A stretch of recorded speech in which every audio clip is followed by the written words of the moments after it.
Once you've set up your shared library settings and have chosen remarketing option, you can begin to set up the list of pages.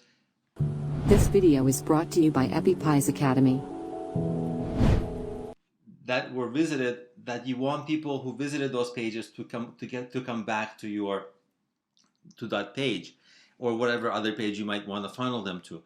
And you will click on shared library and the audience area, and what you would do is I already have this populated because I already put some of my websites in their web pages, but you can click this remarketing list and you can choose the website visitors option, and what you're gonna get is the name for your field, which is, the name is arbitrary, so you can say test Udemy video.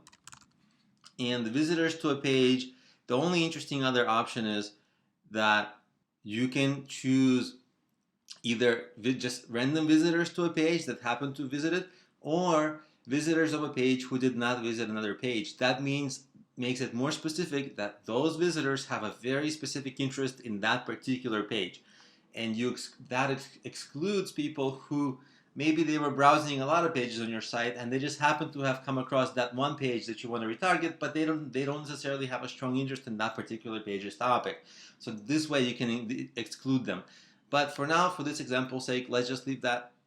And here is where you put the URL. So for example, you have .com and maybe business and test.html, and URL contains, so there's no mistake, there's no way to have a duplicate because you have your .com/business/your directory structure/your page, so there's no way to have a duplicate.